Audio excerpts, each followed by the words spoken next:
you're kind of in you're in your natural habitat. Bam, we're live. You mean my natural habitat where?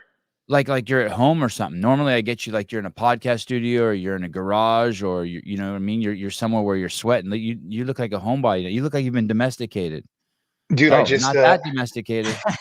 hey, I just got done training the garage, man. So, had to get my pre-pump in before I came on here, make sure that I'm, ready to go. I hear you. Hey, is the family asleep? Yeah. Are you going to wake them up? That's not my plan. No.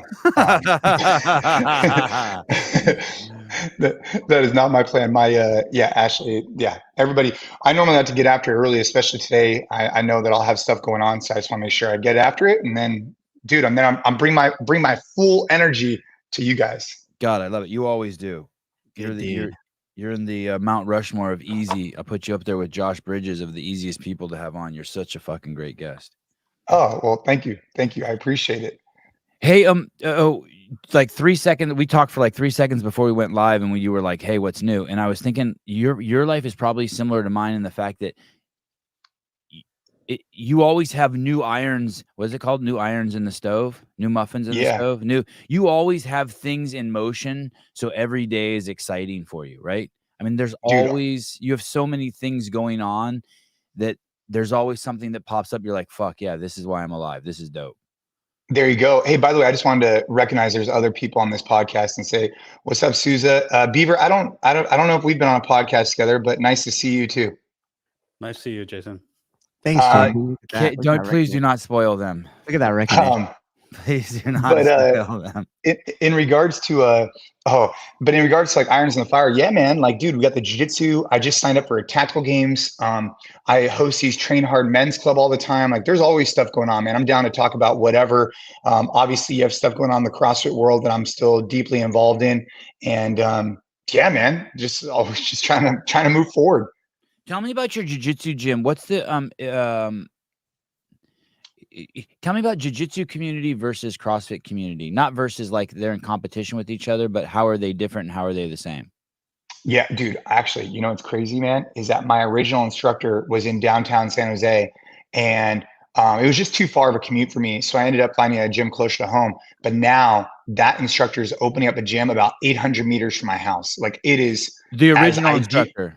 Yeah, it's as ideal as possible. But the communities are very similar, man. Like, just there's a barrier to entry in both communities that require people to be hardworking, good people. Like, they have similar characteristics, because in jiu-jitsu especially, I mean, you go in there one day and you have an ego, I mean, it's gone the next day. And in CrossFit, in some ways, it's the exact same thing. It's hard, it's difficult, and so it attracts certain types of people to it. So I'd say there's a lot of similarities between the two communities. Actually, more so than I think most people give credit to. I mean, I'm sure you've seen this with your kids doing it. It's almost like if you picked me up and you moved me from a CrossFit gym to a jiu-jitsu gym, or if you took me from a CrossFit event to a jiu-jitsu event, and the sports were like switched out or whatever, you really wouldn't be able to tell the difference. Let me ask you this. I feel I sense from stories that I've heard. I've never heard anyone be like, "Hey, I brought this dude into my CrossFit gym and hurt him on purpose."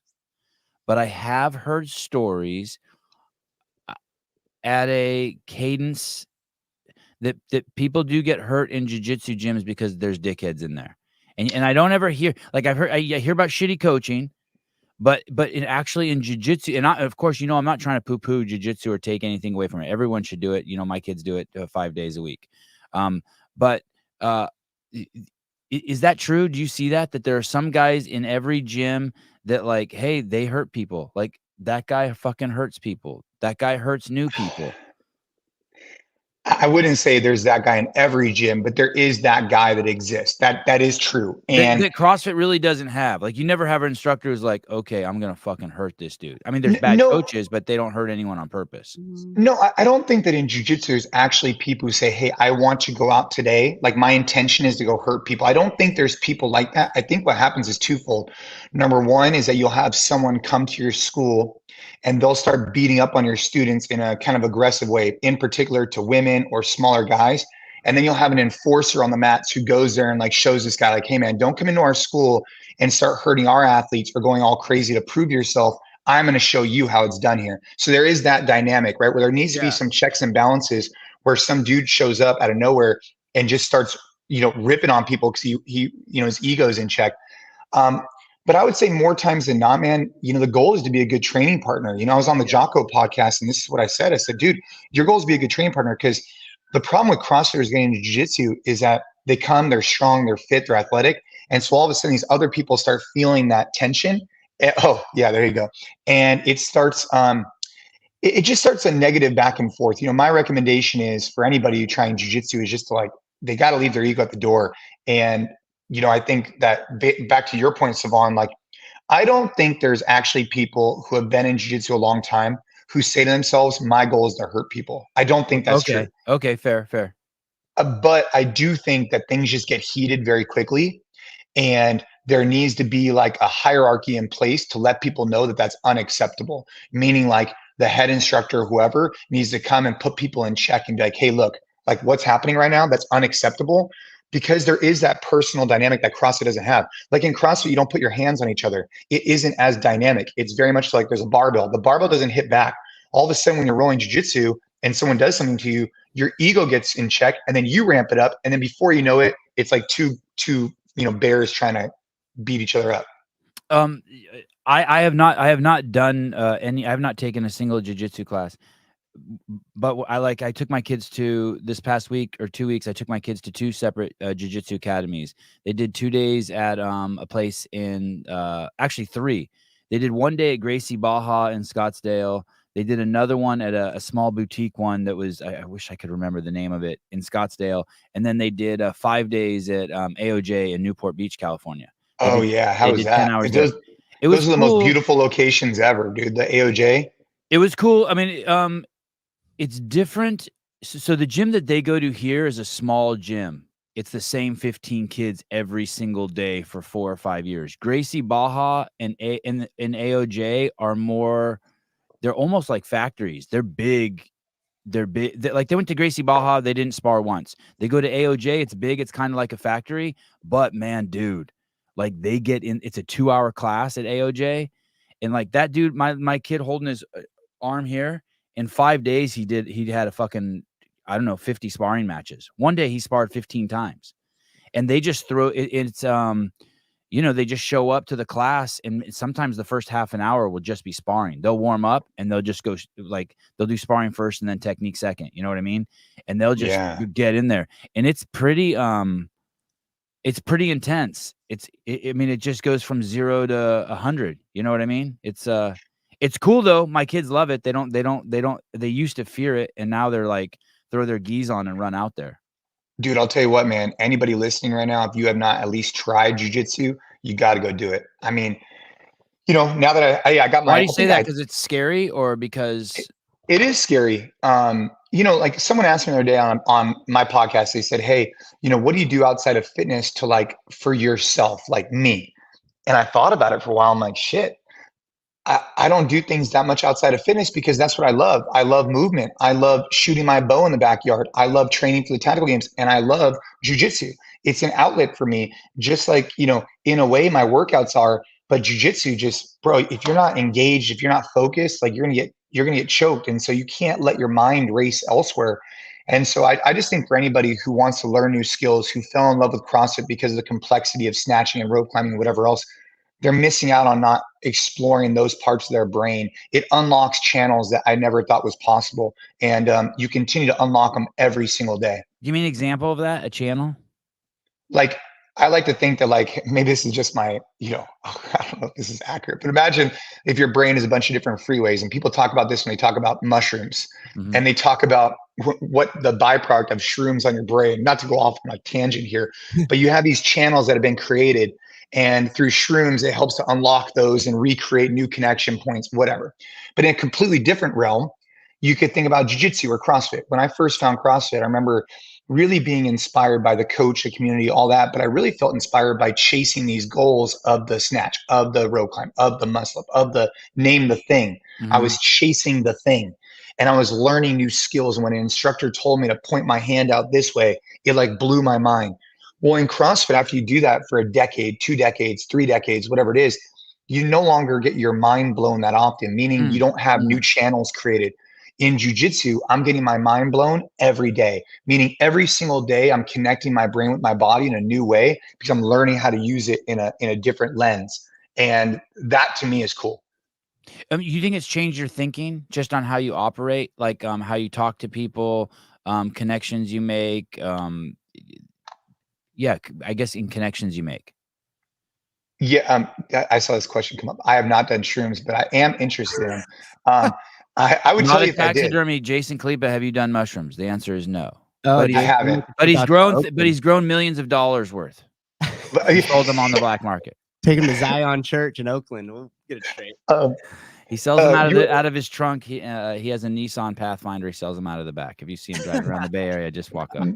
Do look out for my Honda Civic. Yes. But what were you were asking me about? No, I think jiu-jitsu has I don't know if it's necessarily changed the way like I think outside the world necessarily. I've had other life experiences that have definitely impacted the way I treat others and the way I see the world.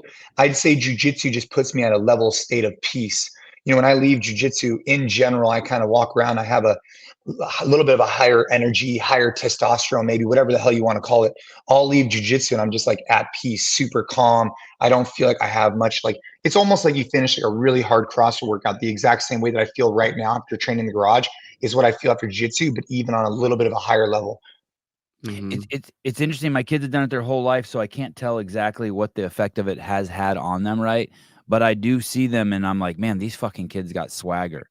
Like shoulders back, upright, super confident and super mellow, like everywhere they go, just kind of assessing shit. I'm like, wow, these don't seem like normal kids to me. They should be spinning out. Yeah, I mean, obviously we don't need to go off on like only jiu-jitsu today, but I will say that, for my kids, it's like, dude, I want to build their confidence. I want them to walk around and have that confidence because it's that, dude, the guys who used to bully people, all those kind of people in high school, it was the least confident kids. So if you could teach confidence, if you could teach this self-awareness, I think it's critical. So that's what I'm doing with my kids, along with a bunch of other stuff, obviously. Jason, do you, I learned this from Tony Blauer about, and I really don't want to fuck this up because Tony's such a brilliant guy, but he was basically saying that like fights aren't about winning and losing. Fights are about leaving emotionally intact. And there's been situations where I've been in where shit got hostile and I didn't handle it the way I wish I would have. I let something interfere with the right process. I didn't give myself permission to handle it the way it needed to be handled. And I feel like my kids don't give themselves, like when we go to tournaments, they're not giving themselves permission to let go. And I'm not rushing it, but I propose the idea to them. And it's kind of a douche move of me since I don't do it, right? Since I don't do jiu-jitsu. But do you know what I'm talking about? And do you give yourself permission? Yeah, no, I think like, I don't know exactly what the quote that Tony says, but like, yeah, I think that the more you expose yourself to hard things through CrossFit, through jiu-jitsu, through whatever, it allows you to show up differently outside the gym. And when you're used to what it feels like to be in combat, you find yourself not pursuing it as much elsewhere. Like you handle situations much more calm, cool, and collected. I'm sure your kids do in school because they've already, dude, they've seen that line 400 times because they know what it's like to go up against another kid who wants to try and beat them up, right? Within a class setting. And so when situations come up at school, they just handle it in a more calm and collected way than trying to show up a certain way. Because they don't need to boast. They're confident in their abilities. I think that's huge. I think the gift you're giving them, tournament, do you give yourself permission at a tournament to go full throttle? Do you ever catch yourself like, oh shit, I'm holding back? No, I think when I've competed in jiu-jitsu, even so at my level, like I'm not trying to break somebody's arm. I'm just not like, call me a whatever. Dude, I want that dude to fight another day and I want to fight another day too. And so I've had to be careful about entering into tournaments because of what I do for a living. I want to be able to use my body. But like when I'm in training sessions and stuff, like, dude, I get to certain positions now. Of course, I'm trying to submit people, but I'm trying to submit them in an appropriate fashion. The better you get, the more you know where that line is. And I never let like a couple of years ago, I started to really try and like separate and detach from my ego. And it's gotten better and better every single year. In the beginning, it was really difficult. In the beginning, it was very hard to detach from your ego because you're feeling, but over time it gets better. So do you think Do you think that what you're saying to me is just an excuse because you can't give yourself permission? Do you think that you could go into a tournament and give yourself permission to just unleash Jason Khalipa? No, I don't think I can. And I'll tell you why, because Like it would take someone breaking into your house or something. That's right. That's right.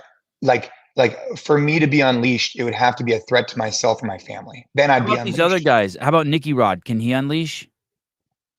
I think he could unleash because he's a professional athlete, and that's what's required of him to win. It's like Does going he to feel an bad octagon. for breaking Homeboy's foot, you No.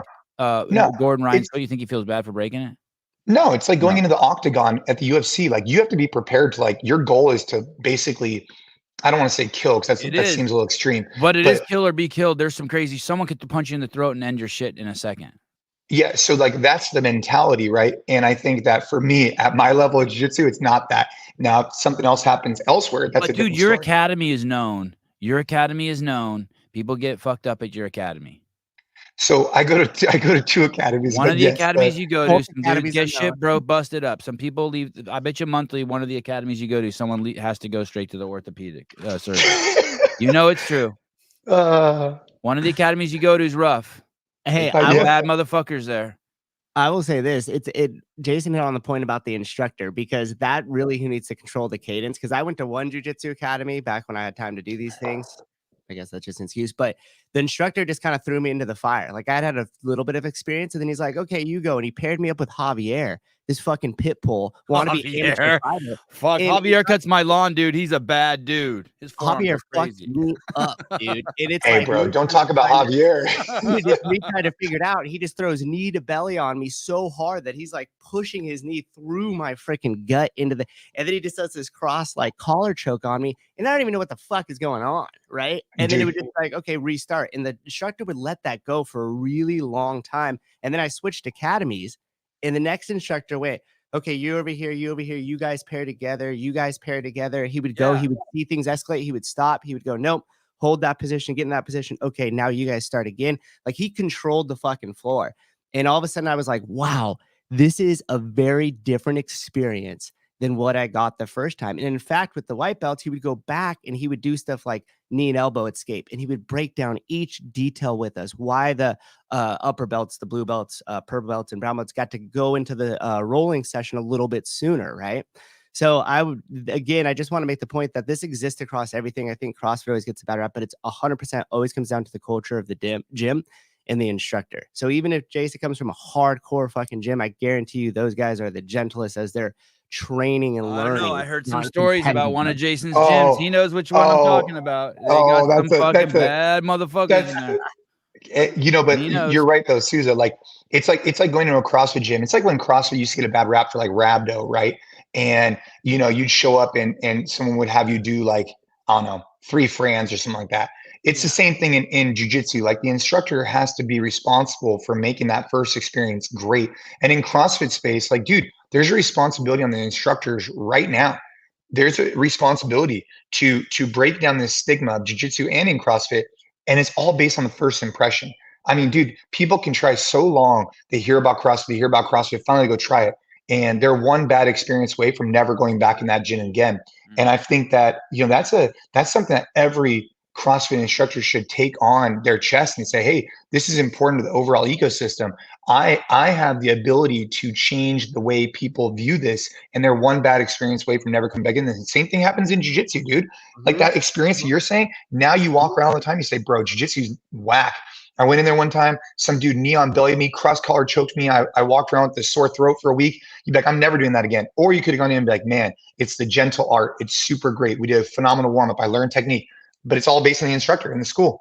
Yeah. 3 months in, I had anxiety going into every class. It took 3 months to get over that anxiety just to go. Cause I knew I would look across and I'd see Javier and he's like, hey, and by the way, he was a good dude. We were like buddies, but I just knew he's going to fuck me up, you know? Hey, can't you say something to him, Souza? Or is it you just can't? No, I know, bitch. I just took my lumps. All right. My acceleration of learning got my escapes and my defense and my position hold got a lot faster in that environment. But I came home bruised up, bro. I'd walk in and Grace would be like, what the hell happened to you? Jason, how old's your son? He's the one who's doing jiu-jitsu? Both of my kids do self-defense. Yeah. My son's 9, my daughter's 12. And so your son's still going with girls? No, my son and both of my children train with me only. Okay. It's not ideal. I'd like to get them into more classes again. But both my children train with me because, I have at this point, I've been doing jiu-jitsu for a while. So I work with them once a week on just like fundamental self-defense. And because they're playing a bunch of other sports and my son doesn't love jiu-jitsu. I do this kind of stuff with Ava. We're working pummeling. That's an example. The other day we were working a bunch of stuff with her. But yeah, so I work self-defense stuff with her all the time. And then I do different stuff with my son. Walter, if Sevan trained BJJ, all his trash talk would change so much. Yeah, you're probably right. Dude, it's only a matter of time before Sevan does jiu-jitsu. No. Listen, It only matter of time. Listen, Jason, I'm the kind of guy like just throughout the day, like I'll bend over like to tie my shoes and my fucking back will go out for a second. Like I've seen videos of you like cold do a muscle up, bro. No, yeah, and then I'm down for a month. I went to Sousa's gym the other day and I jumped up onto a 2-inch plate and my back went out. I ain't fucking around. Bro. I'm good. Hey, next thing is what do you know about the tactical games? Have you seen that kind of stuff? I just know that's where you run and carry a gun and shoot shit with a high heart rate, right? And CrossFitters are just destroying everyone in it, right? Isn't Jacob Hepner just yeah, he's like multiple time champ. So I got to come back on the show in early March and tell you how that experience is. I'm competing in one at the end of February. So, it's just a way to test accuracy. You talk about the 10 general physical skills. Here's a way to test accuracy that hasn't been tested much in the CrossFit space, except for remember that time at the Rogue Invitational, they did the guns with the ski erg, and then they've done some stuff. But anyways, I'll have to keep you guys posted on how that goes. Yeah. Hey, if I did do jiu-jitsu, I think I would have zero. I mean, it's easy for me to say now. I think I would have zero ego, and people would be so annoyed rolling with me because I'd just be like tapping. Like you'd grab me from behind my head, I'd be like, yeah, like I'm good. I'm good. Point. Yeah, damn, you beat me 75-0. Fuck. I tried doing that, and people would be like, "You're just uncomfortable." I'm like, "No, I'm done here." We're good. Yeah, I hear instructors say that to kids. No, you're uncomfortable. You can't tap. I'm like, damn. Like, no, my shoulder's gonna tear out of its socket. You can fuck off. Oh shit, you're just uncomfortable. That's what I tell my wife. Like, shh, you're just uncomfortable. It'll be over soon. Yeah. Hey, I rear naked choked I snuck up on my wife and put the hooks in and rear naked choked her and she got out. I couldn't stop her. Oh my gosh. I know. Get out of here. I'm telling you. You wrestle with your wife at all? Not like that. but even a little bit, like you walking by a bed or some mats, you just push her down and like growl at her, like what, you want some? No. She doesn't play like that, bro. She's not into that kind of stuff. I don't know what you're into. My wife's not into that either, but every once in a while, like I do it. Like if she's like in a compromised position, like putting sheets on the kid's bed or something, I'll come up behind her and push her like so she falls on the bed. I'll be like, what? She goes by when she's stuck in the washer. You want some? Yeah. Single leg her and just throw her down on the bed and then run out of the room. Dude, I get punched. I do that kind of stuff with my son. Like we wrestle all the time, but not with Ashley. No, she doesn't like that kind of stuff. No, she's like Beaver and me. She taps early. Hey, bro, when are we going to get you out to a Train Hard Men's Club? When are we going to get you to one of our workouts? I think I invited you to the one in Santa Cruz, but you didn't show up. You did. Tell me about it. What is this thing? I'm not into the touchy-feely men shit. I ain't into like men's groups and like where we express our feelings and shit. Yeah, I know you're not. So that's okay. Yeah. I don't want anyone asking me anything sensitive. That's how you need to go. I'm going to go and I'll film them. Let's do it. Let's do it. That's something different that you have on the screen we can talk about. But dude, basically every week we just get a group of guys together, start off with just like my local school and then just kind of expanded. We've been doing it now for like 4 or 5 months. And it's not designed to be anything fluffy. It's just designed to get guys together and do something hard. That's it. And what I found is that for a lot of these guys, the only time they train hard is with us, with this group. And then throughout the week, they just get more confidence. They feel better. They start doing more exercise on their own. And yeah, man, we just pick something different every week. Give me some details. Walk me through it. So the one you sent in Santa Cruz, what would it have been like? I'd pull up, I'd park, I'd get out. What happens? Like in Santa Cruz, I brought a bunch of kettlebells and bumper plates in the back of my truck. We show up to the beach. I bring a speaker. We got after it for like 40-minute AMRAP. and then we jump in the ocean. That was it. Oh, No, that's awesome. like I like it. and the talk before is like, hey guys, we're just here to do something hard together. That's it. Let's partner up. Let's do whatever. And then, so we've done that. We've done, like, for example, we do hill sprints. We've done sled sprints. We've done, we just do a lot of like random hard stuff, like stairs, whatever we could find, and just do hard things. Like my favorite one so far has just been up this hill near my house. We set up a light at the bottom and a light at the top, and we just did intervals, and it was gnarly. We had 3 guys throw up. It was incredible. I mean, it was magical. We had like 40 dudes. Imagine like 40 dudes running at 6 a.m. when it was pitch black on the street. It was just great. How hard are these men? Do you have a Durameter? What's a Durameter? Does that measure the stiffness of penises? Caleb, is that a medical device? What's a Durameter? Yep. Stiffness. Is it really? No. Hey, is there something, Caleb? You know how like you go to the doctor and they want to check your lung capacity and you blow into that thing and the ball goes up in the little plastic tube? Do they have anything that would check the rigidity of your penis? Is there a medical? It's a ring. Next man. You don't want to blast it though. That's the hard part. It's crazy that they wouldn't test that. Sevan doesn't like large groups because he's not vaccinated. He's unvaccinated. Yeah, there you go. Very, very, very scared. Christine Young, Wait, is this a shout out? See, this is how the magical vomiting. She's making fun of you. Oh my gosh. Jason, that's called bulimia. Jeez, it's a tough crowd. Ignore that. Dude, you never know what you're going to get from the crowd on the Sevan podcast. You know, like I hear a lot of athletes don't want to come on this. I'm always down to come on the Sevan podcast. I love talking to you. You know, my thing about you is like, I know you never know what's going to come left or right, but I'm always down to come on because you and I have always it's always been good. Like it's always been good. Okay, look, I have no idea what's on the screen right now. Okay, so it's a difference of things that from soft to hard. He's found on the soft end is gummy bear, and on the hard end is a hard hat. Wow, I really like that shopping cart wheels. Yeah, those. That is so random. Yeah, but those are hard. The thought of one of those hitting your bare foot sounds horrible, doesn't it? Mm-hmm. Okay. Hey, what's the premise of this group? Tell me, is there a what's it called when you have a business and you have a some sort of statement, like a mission statement? Yeah. What's the mission statement? What's the then tell me what's the catalyst so you started this thing? There's no mission statement. There's no money. There's no registration. There's no nothing. It's just I send out a text or I send out an email to a group, and then in the Bay Area, it's just starting to grow and grow and grow. There's no expectations, no sign-up process. Just, hey, I'm going to be at this place at this time, getting after it. Come if you want. Don't come if you want. It's up to you. No one needs to say anything to me. How do I get on the email list? It's like Fight Club. Well, you're like a VIP, so I might even put you on the text thread. And shit. All right.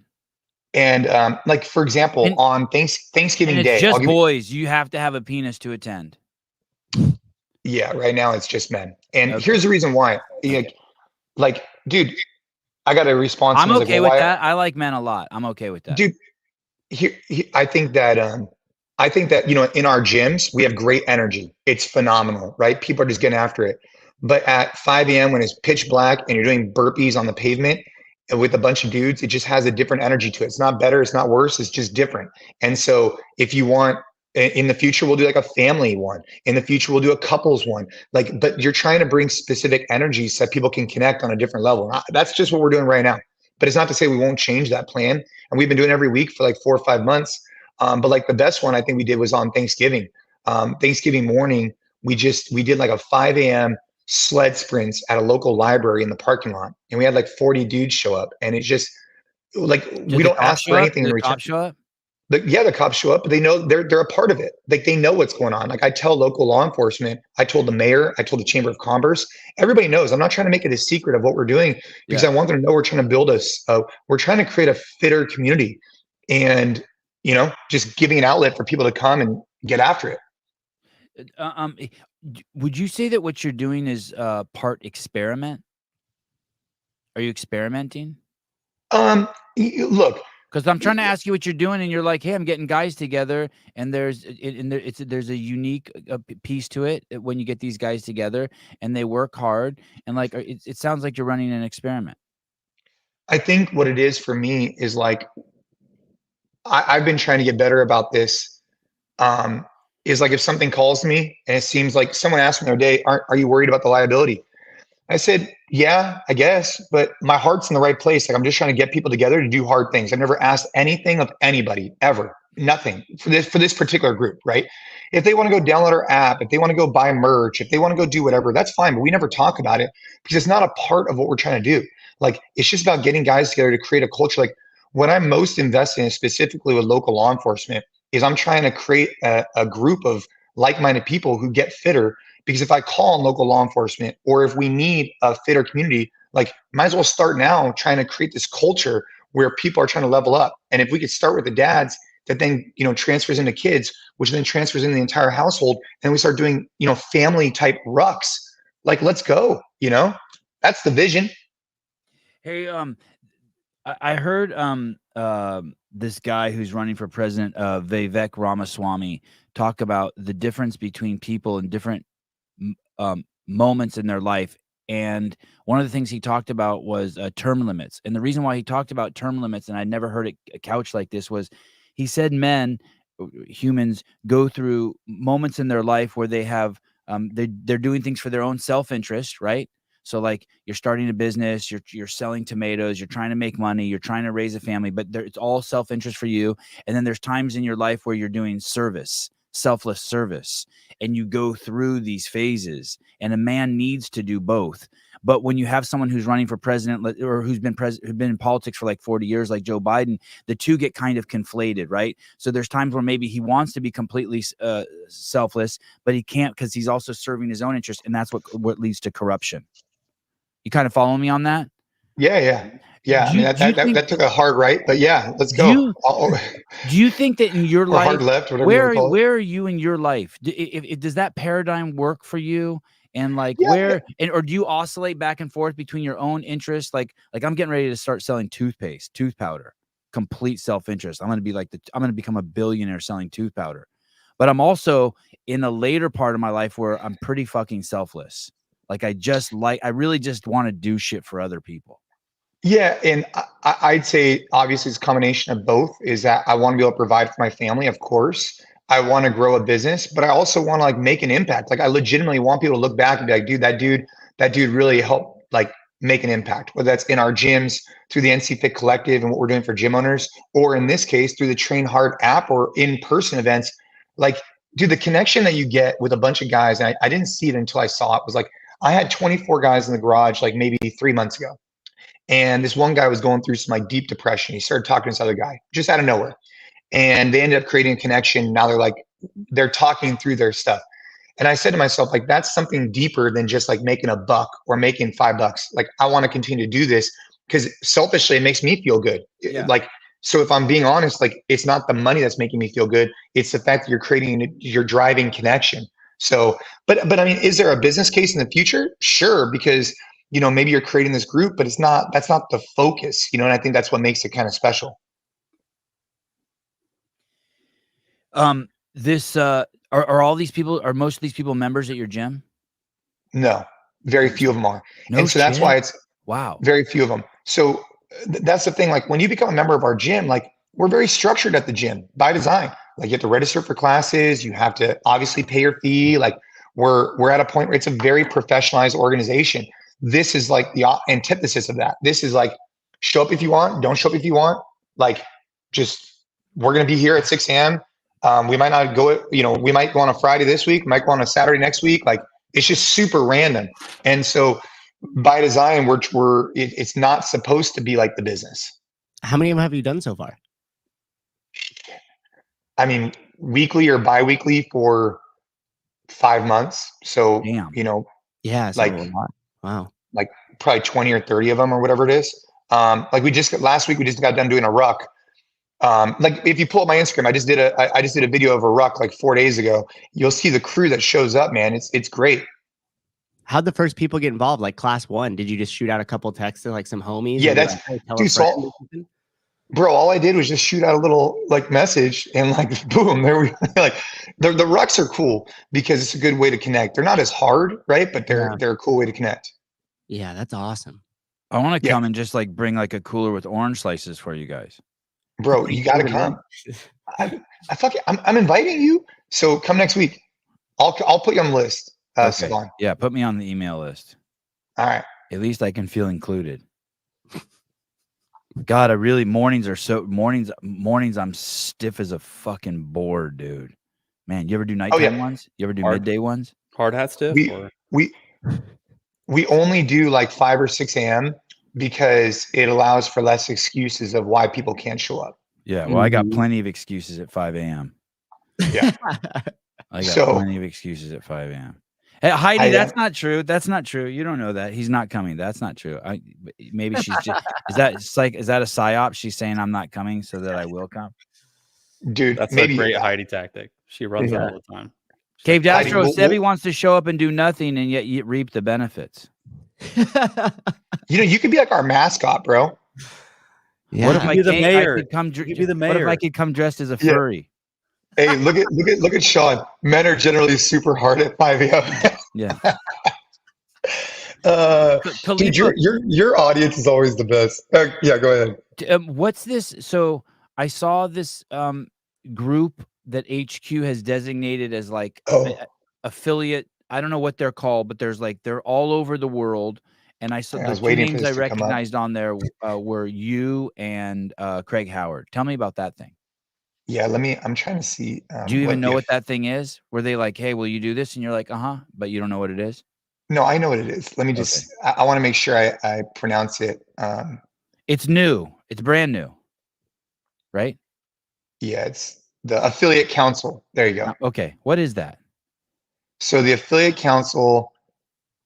So basically, what happened is I got reached out to by Jay DeCoons and Don and others. And they said, hey, would you like to be a part of this affiliate council? And I said, well, tell me more about it. What is the affiliate council? And so the affiliate council, you meet, right now we've had a few meetings, but I want to say that the design is like quarterly meetings. And they first ran us by this whole like affiliate fee increase and they wanted our perspective on it. And there's a few owners from like Southern California. There's Craig from up here. There's me, and then there's a bunch of international. And the idea is just to jump on a call and just share our perspective as affiliate owners. Look, I think it's a step in the right direction. I think that Craig's idea is to have the community vote in who they think should be on that. I'm all for that. I just got asked, and like for me, it's like if I could share my perspective on things, it's what I've wanted for years and years and years in CrossFit. You know that more than anybody. I've been trying to share my perspective from a business lens for 10 years plus. So if they're giving me a door to open to share my perspective, then I might as well say yes to it. There is no money transacted. I'm not getting paid, like none of that stuff. It's just, I feel like it would almost be foolish of me. My goal for years was always to see the business of CrossFit thrive in terms of affiliates. And now here's a door that opens and I say, no, that seems dumb. So I accepted the role. Yeah. And it's not too taxing on you. It's not crazy high demand on you. No. With all the other stuff you have going on. Yeah, that's right. And so, yeah. When I think of these councils, councils that are on the periphery, that especially not paid positions, I think of them as almost shields. I get to like this kind of for HQ, you mean? Yeah, or for any organization. I'm not even just CrossFit in general. Like, okay, we've put together this council, and I almost feel like it's a shield to defer responsibility or to placate. And I know you don't want to fucking waste any of your time. So that's the thing. Like the first call we got on, my big thing was like, dude, I can't help you. Like, I'm not here to like build. Like I can only spend so much time trying to build and support CrossFit. Like I'm trying to do our own thing. And like, if we're going to give guidance and direction, like I need to understand the full landscape. I need to understand the financials. I need to understand the why behind certain decisions. Like show me the numbers, right? Because if you could show me the numbers and show me what's going on, Craig, myself, and others can provide better guidance. But if they don't show us underneath the hood, how can we possibly provide insider guidance? And so that was something that was really important to me. I'm like, look, if you're not going to show us everything, if you're not going to talk to this, then we can't give good information. So I just rather not even be a part of it.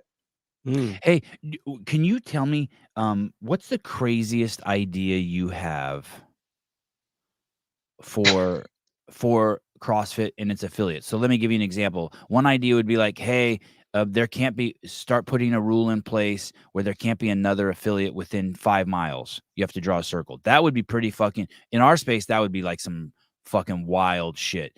You could say raise affiliate fees to grandfather everyone in, but raise affiliate fees to $20,000 a year. You know what I mean? And then what you have is, do you have any ideas that are like, okay, I'd really like to experiment with this? Is there anything off the top of your head that you're like, I'd really like to see this happen? Just well, I mean, I think that they should rebrand the CrossFit Games the fittest on earth. As opposed to what is it now? The CrossFit Games. Oh, okay. Yeah, I think if they rebranded from CrossFit Games to Fittest on Earth, it would help break down the misconceptions of CrossFit and say that the program people use to be the fittest on earth is CrossFit, but it's not CrossFit. Like the program they use to get to win is CrossFit. I think that could be something, right? I'm not as bullish on that as I was for a while. What would stop them from doing that? Why not try that? What would be, that doesn't sound too risky. That sounds actually kind of cool. It sounds like it's a win-win for everyone. It sounds like it benefits CrossFit, the affiliates, because everyone who's inside the loop will still know it's CrossFit. But the people outside will see it as like, holy shit, this is legitimately the competition for the fittest human being on planet Earth. And it's only for the people inside. That seems like I like that. And imagine it was the fittest on earth sponsored by the CrossFit affiliates or the CrossFit L1. Sure. Yeah. I mean, dude, I think that idea has legs to it, because one of the misconceptions you have with CrossFit is that, and to be honest, I think that the CrossFit Games need to kind of hone in on where they want to be in the future. Like, what is the test of the CrossFit Games? What's the charter? Is it to test the fittest on earth, and by design it has to be random and unknown and unknowable? Or is it going to be the CrossFit Games? So is it the fittest on earth, or is it the CrossFit Games? Because here's what I mean by that. When you're testing for the fittest on earth, that's the unknown, the unknowable. There's broad, scopes of training modalities. But when people think about CrossFit and when you call it the CrossFit Games, I would say there are some events that people wouldn't typically put underneath the CrossFit umbrella, or at least what it represents in the affiliate, I'd say. So by doing the fittest on earth, you could test for these broad spectrum, but then still say that CrossFit's a program that's helping them prepare for this particular thing. So anyways, that's one of the things I've been thinking about for a long time. I like that. And then call the Open the CrossFit Games, and then have the Open only be between the affiliates. And then that's add value. It brings importance back to the affiliate. So then you could have the one time like Strava, all the bicycle guys get on there. Yeah. Right? So now all of a sudden the CrossFit Games isn't about building into this season, or the Open rather isn't about building into this season. The Open is just its own thing for 5 weeks that all the affiliates participate in, that now is the CrossFit Games. Would you have the people still go to the games from there though, Susan? Nope. I would sell the CrossFit Games. You know this. I think CrossFit Games should be detached from CrossFit, the company. I think you mean the fittest on earth should be sold. The fittest on earth should be sold. And I think that and they should still have some sort of say in it, right? They could still crazy. You are crazy. This is a crazy idea. Thank you for keeping your idea not so crazy. I think that they should have no revenue share. I've already said that the L1 and that the affiliates have subsidized the CrossFit Games from the start, and you can't subsidize that. They should be investing more into the L1. They should be investing more into the affiliates, not subsidizing the festival, and that they should be separated. Hey, Sevan, what's up? I did a video saying to go do level 1.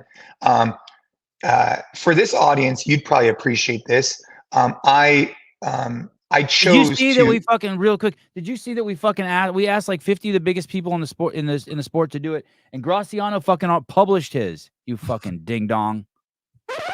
The fuck did we ask you to do that for, Graciano? Not so you could publish it on your account. I'm gonna come over there and fucking throw you fucking 100 yards. I don't do JiuJitsu. I kick the shit out of you. But go ahead. I re-up my level 4. Yeah. So you re-up. You have to re-up your level 4. So my level 3 had expired, so I retook my level 3, and then I got my level 4. But how was the test? Did you pass it? Yeah, I'm curious about that. Yeah, good job. Yeah, I did.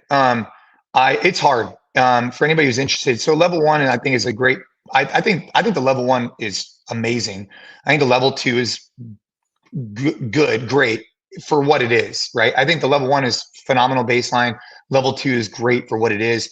Level 3, I think, is, it's a test. And if you're not prepared for it, especially really understanding level 1 material, you're not going to pass it. And it's like a 3-4 hour test. You take a testing center. So we did that. And then that re-upped my level 4 because I had a legacy level 2. So the reason why I bring that up is, like, I think if you're a CrossFit instructor, you're not at least thinking about these things, it could be helpful for you.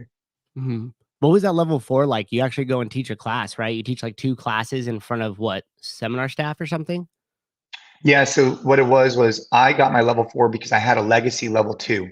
So when I was teaching for CrossFit seminar staff, and so for some people are wondering, why would I be on the affiliate panel? I taught for CrossFit seminar staff for years.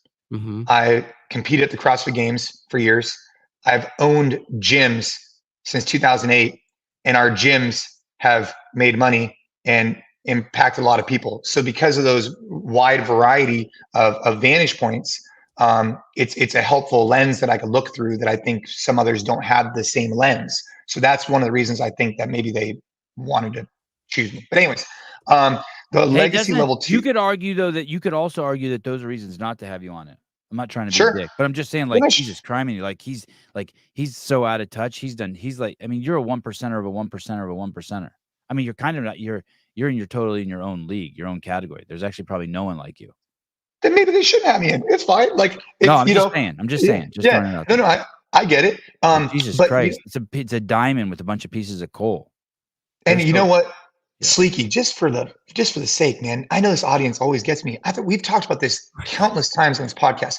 Yes, I was affiliated with CrossFit. We unaffiliated for a variety of reasons, a lot of which Sevan knows about. And then we reaffiliated because I like the direction of what things are going. It is what it is. Like, dude, we've been talking about this for fucking 3 years. Like, I'm sorry, but at this point, like, this is the direction we're going. I want to talk about the future, not the past. So just say, I know this audience likes to talk about the past. I'm not disagreeing with it. Hey. Break it up.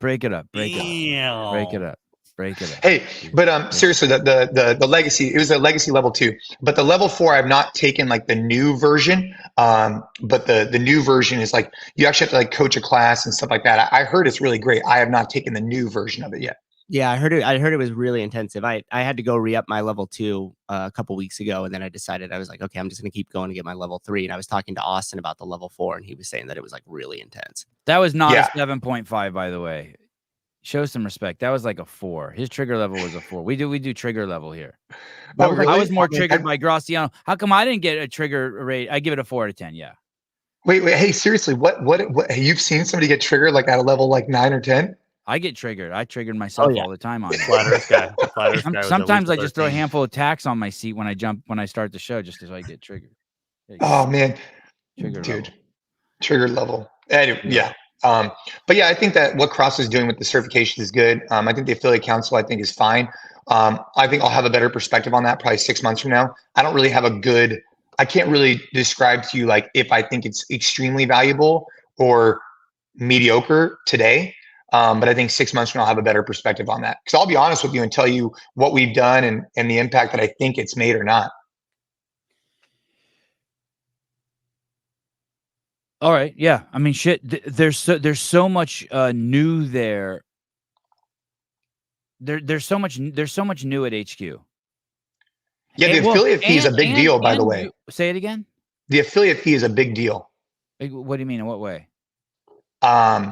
I mean, I think it's going to put a lot of pressure on CrossFit to make sure they're providing value. I mean, I think I don't necessarily just come out and been like, fuck you, we're raising it $1,500. And when people are like, what value are going to add? They're like, hey, dude, we're just trying to keep our fucking head above water. What are you talking about? We haven't raised it in 11 years. You think they should, instead of like, hey, we plan on doing this, and this? No, I mean, to me, I think it's a really simple business decision. Like, as far as I'm concerned, I've always felt this way. If you're paying $2,000, $3,000, $500, $1,000, whatever you've been paying, like it's a license, it's a mark. And so if you see more than $3,000 a year in value to utilize that mark, then it makes sense. And if you don't, then it doesn't make sense for the gym owner. Like it's pretty cut and dry to me. And now that number has increased to 4,500, it's going to be really simple for an affiliate owner to say, like, the whole level 2 thing, I think, is different. Like that's like I don't think there's a problem there. I think that if an affiliate owner, Sorry, of course Graciano's fucking video is great. I fucking produced that thing. I fucking reached out to him like, hey, dude, can you make a video saying take your level 1? He did an amazing job. He wasn't supposed to then be like, fuck, this is so good, I'm not giving it to Sevan. I'm going to use it myself. wait, so is that trigger level 10 right there? Is that what that was? No, That's like a 9, like 8.5. It's an 8. Wasn't that many.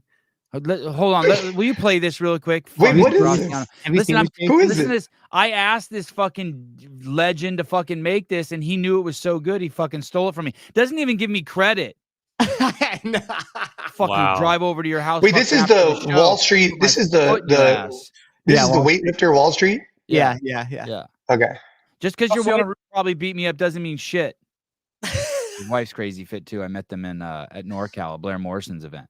Yeah, they're good people. Yeah. Great people. Rubio here to tell you that you should get your CrossFit Level 1 certification.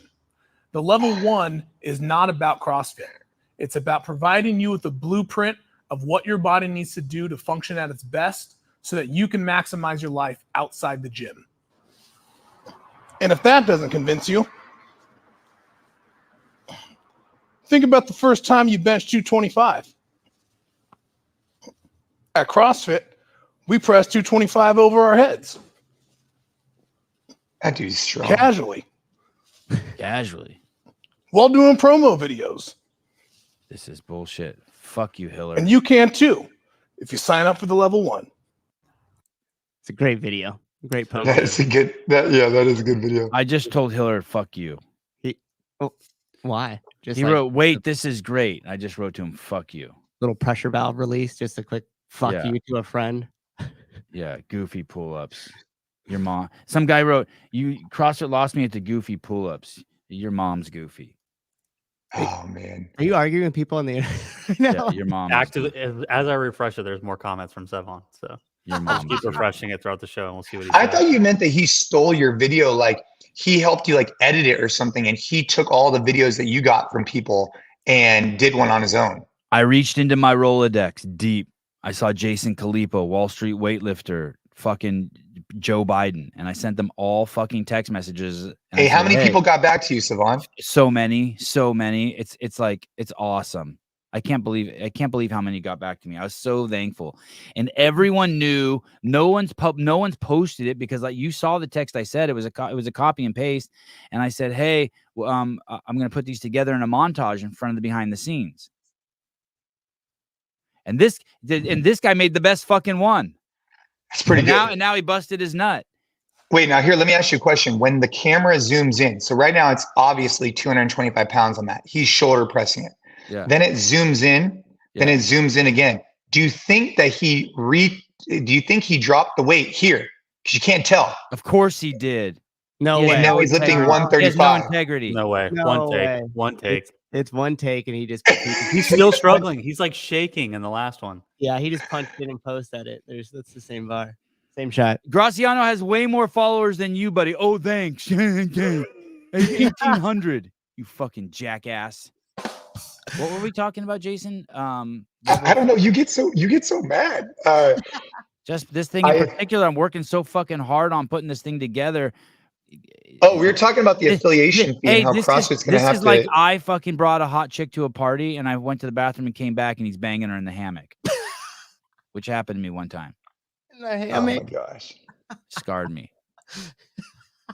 I could do that too. Brandon says 225 strict press isn't that impressive. Well, That's show us a video. It is. Yeah. This fucking guy, It is I impressive. announced on the show that I want to fucking snatch a 100-pound dumbbell, and this fucking ding dong Brandon Wadell sends me a video of him one arm snatching a 125-pound or 135-pound barbell. I'm like, oh, That's pretty thanks. good. It reminds me of Dude, his 155 douche. Turkish get up. All these just it's a Bro, whole fucking comment hey, section. of Souza, douches. You guys need how to go to about the- jiu-jitsu and get some humility. Dude, I did that strict press at the CrossFit tour in New Zealand one time with do you guys remember those CrossFit I was there. tours? That was a good event. Dude, fuck, man, that was a great event, man. That That was was great. such a great event. What's her name was there? The chick from Craig Howard's gym. She fucking murdered there. Alessandro? Alexander, yeah. Yeah. Michelli? Yeah, that was a cool event. Yeah. God, she there were a was lot legit, of people dude. there. Bro, that was so much fun. But you know, I do think from like an affiliate perspective, I mean, I see it both ways, man, because if you keep the fee low, the barrier to entry is low. And so anybody can affiliate. And that's good and bad. It's good because you can get people who can get started. And I think that's important. It's bad because you can have people who treat their businesses not like a business really, and are just affiliated because they like to work out, they whatever. All of a sudden it could these gyms that maybe aren't representing as well because it's more of a hobby than it is a business. That's an issue. I think you're going to remove some of the people who are not treating like a business by charging more, but at the same time, CrossFit's going to have to provide more to earn that 4,500. Because does that make sense? Like otherwise, you're just going to end up with a community where it's going to be like, if you're doing really well, where $4,500 isn't much to you, then CrossFit needs to provide enough value to make it worth that. Because you're not just going to spend money to spend money. But if you're not doing well, where $4,500 is a ton of money, I don't know if you're going to affiliate either because you're probably not treating your business like a business for a long time. Did you even think twice about it? Well, it hasn't happened for me yet. So but the answer is no, I won't think twice. Well, yes, I will think twice about it. Yes, absolutely. Susan's like, I can't even be bothered. Like what? Like, what? Yeah. I just got an extra 12 months because I just paid mine a week ago. So, That's right. But also he did say like, hey, like, he had some tax shit go on. His landlord in his building passed the tax increase. They had the building reevaluated the value, so the tax on the building skyrocketed, and they made all the tenants fucking pay for it. So Souza had to not only back pay $16,000 in rent, but an extra $2,000 a month in rent. This happened a couple years ago, and he's like, your cam charges, right? Your triple net. So he's already been. It's like he's been punched in the face twice. So this little $1,500 thing ain't nothing to him. He's like, yeah, whatever. Yeah, and when I say I haven't paid yet, I've paid my fees. They have not gone up yet, just like Souza's. So when your anniversary happens, they go up. Actually, depending. So if you are at like a really legacy rate, they only go up, I think, 50% or something like that next year, and then they go up the full amount the following year. And I had nothing to do with the decision to increase the rate and encourage level 2. The original idea that I had pitched to CrossFit actually was I said that I think the fee should go up a little bit, but that they should, this is what I told them, is that let's just say the fee went from $3,000 to $4,000, but I thought they should earmark half of it for the gym to use towards education. So let's just say Souza pays $4,000 a year for an affiliation. He gets a $2,000 credit towards seminars. So it encourages affiliate owners to educate their staff. That was the original idea that I was talking to them about. Didn't they do something like that though? Didn't with the increase they earmarked? I think it's like $500. Yeah. You know what? Someone else, I heard an idea the other day was when you re-up, instead of forcing people to re-up the level 2, basically tell people if you take your level 2, you don't have to re-up for 10 years, as opposed to if you take your level 1, it's 5 years. So you still leave it in their control. I don't like that. You don't like that, all right? I like that. Remember I made the analogy, like how often do you want your cops practicing shooting and getting instruction? Yeah. And you're like all the time. How often do you want your CrossFit coaches getting in there and refining their skill and getting around other like-minded coaches to develop themselves?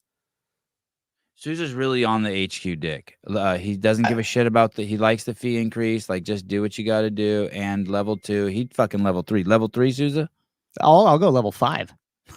You're level 5. I didn't know there was a level 5 at the same time. It's for a select few. Happy Philip Kelly, happy birthday. Happy birthday. 41 years old. Hey, Sevan, how many listeners, like, is this more like a talk show where like, have you ever heard in the Bay Area, like the JV show, I think it's called, like on 94.9? What I used to listen to 94.9 as a kid, or I don't know, as a kid, as in my 30s. What was it? That was a rap station. What was it called? Well, 94.9, I don't know what like the actual like whatever is, but they have the same show on every morning, right? And people start to they start to listen in every day, and then it starts to become more of like a daily occurrence. Is that what you've seen has happened with your podcast? Wild 94.9. Yeah, that's what it is. Wild 94.9. Have you seen that with the podcast? Oh shit, that guy JV is still there. No, I'm pretty sure JV actually he passed away, but they call it the JV show still. He did? Yeah. Was it drug? So when I stopped listening to the show, he was starting to get really into drugs. MDMA. Did he die from a drug overdose? I don't think so. The only reason why I brought this up is because that's the only show that because like they have like this, that's the only like radio show that I can remember of a show that's like every single morning. That's the reason. But no, unfortunately, I think he sadly passed away. But yeah. Mm-hmm. Do we know Wild 94.9 radio host Jeffrey Vandergriff, wildly known as JV, was found dead Wednesday after going missing last month, according to officials. Yeah, that's right. He went missing for a while. He found in the water near Pier 39. Do they know what happened to him? Yeah, I think he was struggling with some health issues for a really long time. So mental health? No, I think like physical something. He had, I don't know. Ashley listened to the show. Why are you beating around the bush? AIDS. He had AIDS? No, he didn't have AIDS. I don't think he had AIDS. I feel like you're beating around the bush, like but it's too sensitive for you to talk about. I know he was going through some personal stuff, and he ended up being found in the water. The only reason why I brought up his show is because that's the only one I could think of where it's like daily people are fired up to tune in.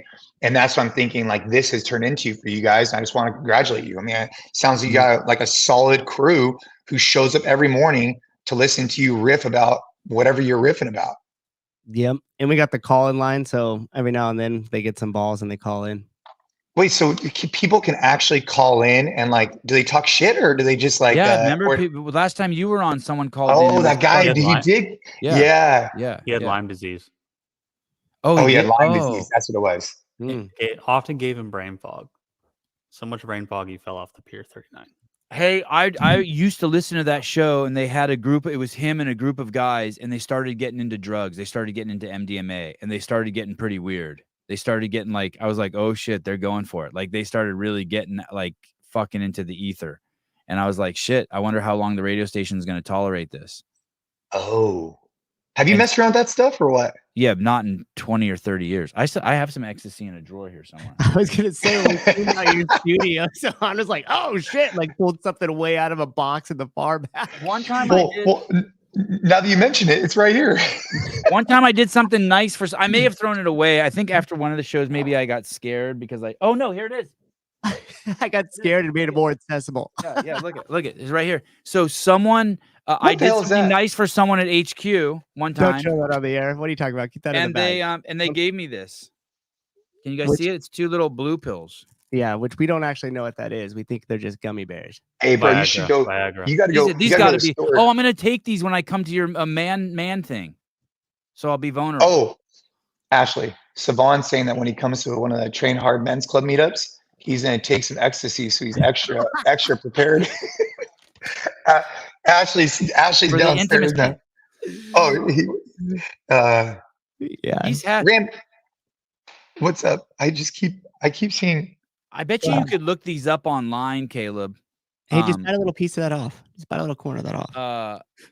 And I have all sorts of drugs back here that I don't do. I have bags and bags of weed back here. I need to throw all this away because someone's gonna come in here and get me in trouble one day. Me. Well, you have bags of weed just like sitting around there? Yeah, I'll show you. Bag. Oh my god! It's this. Can you guys see this? That's stamped on the pill.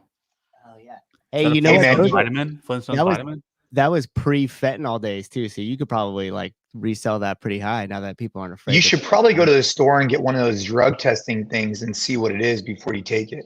You know who gave this to me?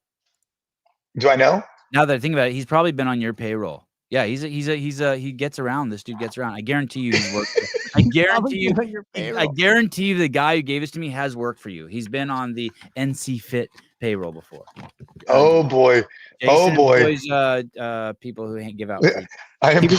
He was the really nice guy that gave a lot of hugs. And can you see the private chat? Can he can. Khalipa see it? Yeah. It'll pop up and you could toggle between chat. Oh. Here, I'm gonna tell you the guy right now, Jay. There's nothing in it. Do you see it? Then he'll. Yeah. You know who that is, right? I don't know if I do. Really? I'm pretty sure he's worked for you before. I don't know if he has. Okay. I don't know if he has, but I have all these bags of weed. I have a whole holy shit, bags and bags of weed. Hey, you know what you remind me of? Remember that show Weeds with that girl who used to sell Yeah. like Oh, weed? Snoop Dogg. No, Yeah, Haley went to school with that girl. dude. The real girl. The real girl. Yeah. Wait, so do you like No. you selling it or what are you doing? Why do you have so much? Dude, that weed is like 4 years old. 10 years old. Wait, is that just like a prop? I grew 50 plants in my backyard. Oh. And then I harvested it. 80% of it was molded because I was in the fog belt. But it was still just like I didn't even smoke weed. And this friend of mine who's a cop is like, "Hey, dude, what are you doing? You don't even smoke weed." I'm like, "I know, it's just for fun because it's legal." He's like, "Dude, this isn't fucking legal what you're doing. You can't have a fucking whole fucking half acre of weed growing in your fucking Like yard." you got 45 more plants than legal. So It is a good prop. I ended up just it's kind of fun, right? People get excited by it. Oh, dude, have you seen that Rogue Fitness beer mug that all the athletes got? Did you get one? Bro, yeah, it's dude holding You that have thing up. one? You got one? Yeah. Look at Sevan. Yeah, I He's got hurt. one. He's hurt. You could tell in his face he's hurt. Hey, Hey, yours is showing up too. Hey, Sevan. I text Bill Henniger and I asked for one. That's probably the worst thing you could do to Bill. Ask him for something. hey, I'm like, "Hey, can I have one of those?" Is this trigger level 9 right now? Because the only reason why I brought it up is because of a prop. I mean, dude, this thing, I cannot get it to my mouth with one hand, like legitimately, without smashing myself in the face. I mean, it's super heavy. But that's going to be a prop I'll bring on the next. It's the first thing Dave showed me. Oh, Look really? at this. Yeah. Oh, man. Oh, look at. Fuck you. Fuck you. Fuck you, Graciano. You're a thief. Awesome. Stole my shit. You're gonna hear from my lawyers. Fucking guy. That's so good. You're Hey, lucky. dude, You're lucky. I'm a fucking controlled black belt. I got 20 more minutes with you guys. And then I got to go on we're doing a IG live with some guys coming up in 20 minutes. What else are we talking about today and this morning? What else would you like to talk about? Hey, so you're committed to getting your black belt? Oh yeah, of course. And what do you? So 8 years for a brown belt. That's moving. That's moving. It's I'd say it's good, not great. I got my blue belt really early. I had my purple belt for 4 years. So that's a pretty long time to be at purple belt. And I competed at purple belt a few times. It was great. It was just, 4 years there. I'm hoping to be at, brown belt for a couple of years and then, get the black belt. I mean, I'm on the journey, man, and I'm not stopping until I get there. I mean, it's something I want to continue to do for a really long time. Do you think that when you get the black belt, your training will subside? How often are you training? So right now I'm doing like 2 to 3 days a week of jiu-jitsu. And then, I hit it in the garage, hit it at the gym basically every day. And I regulate like my intensity. So if I'm going so you do some practice every day. I train every day of something for sure. Yeah. 100%. So like today would be a good day where I got after it early, but my intensity was like, hard, but not crazy. And then later I could go to jiu-jitsu if I want to. I'm asking, do you train jiu-jitsu every day? No, just 2 to 3 days a week. Okay. Especially like if I'm with the monsters over at Coyoteras, I can only handle that so much. It's just on a whole nother level. So if I'm like at a traditional gym, I could do it more often. Does that frustrate you that you can't go there more, that your body can't do more? Like, does that require like, okay, chill? Yeah, it's just kind of like checking the ego a little bit and regulating my intensity. It's not so much how often I'm doing things, it's the intensity that I'm driving it at. So if I'm going to jiu-jitsu 3 days a week and I'm really getting after it, I mean, dude, you're beat up. And then if you're going to the gym and you're really getting after it, you're beat up. But if I can regulate the intensity and also optimize like my technique when I'm at jiu-jitsu and kind of hit my workouts hard, that's the perfect blend for me. That's what I was one of my buddies who he also, his kid, he trains and his kid also trains at the gym where my kid goes. And he's like, "Hey, do you ever get frustrated that the kids are fooling around?" But my feeling is if they can get, if 60% of their training is good, I'm happy. And the other 40% is them like fucking off or not giving their full attention or being distracted. But that's all. I never thought of it for that reason. I just thought like, hey, that's still good commitment and discipline. But you're right. The kids can get hurt too. Yeah, and like for me in particular, my strength conditioning is not a factor on the mats. It's my technique that's hindering my growth. So on days where I'm not like going level 10, it's actually a good thing because I can actually refine and dive deeper into my techniques and flow roll and that kind of stuff where I'm getting my strength conditioning elsewhere.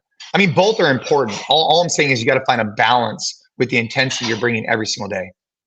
You see these guys with you got Matt Fraser's got Podium and people have different products out there, and Sevan's coming out with his own toothpaste. I want to hear about this. Go ahead. So I'll let you finish your question. I want to hear about your do you wish you had a product for sale? Like, do you ever think, oh shit, I need something to sell? Like an actual product. Like, you ever think about that?